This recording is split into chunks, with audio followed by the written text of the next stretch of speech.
Hi friends, welcome to our channel. Miss అమ్మ ఇష్టం లేకుండానే పిల్లల్ని ఎక్స్కర్షన్కి పంపిస్తుంది. ఇక అమర్ వెళ్ళి పిల్లల్ని డ్రాప్ చేసి బస్ ఎక్కించి ఇక బాయ్ చెప్పి వస్తూ ఉంటాడు. పిల్లలు ఎక్స్కర్షన్కి బయలుదేరి వెళ్తారు. హ్యాపీగా జాలీగా ఎంజాయ్ చేస్తూ బస్సులో వెళ్తూ ఉంటారు.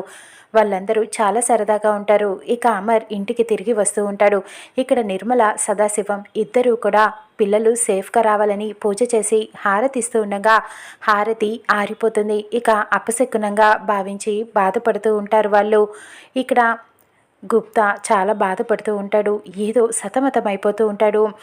ప్రభు అని చెప్పి గట్టిగా అరుస్తూ ఉంటాడు. ఇక యమధర్మరాజు ప్రత్యక్షమయ్యి ఆకాశంలో నుంచి మాట్లాడుతూ ఉంటాడు.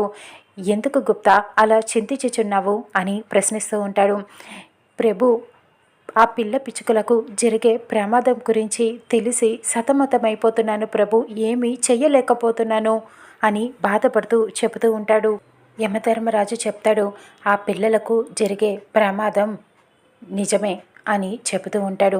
ఇక గుప్తా ఏమీ చెయ్యలేమా అని అడుగుతూ ఉంటాడు. ఏమీ చెయ్యలేము అని చెప్పడంతో యమధర్మరాజు అక్కడి నుంచి వెళ్ళిపోతాడు. గుప్తా బాధపడుతూ ఉంటాడు. ఈ మాటలన్నీ కూడా అరు వింటుంది. గుప్తా దగ్గరికి వచ్చి అడుగుతూ ఉంటుంది, నేను మీ చెల్లెల్లాంటి దాన్నని చెప్తారు కదా గుప్తా గారు, నా మీద ఒట్టేసి చెప్పండి, ఇప్పుడు జరిగిందంతా నిజమేనా అని అడుగుతూ ఉంటుంది.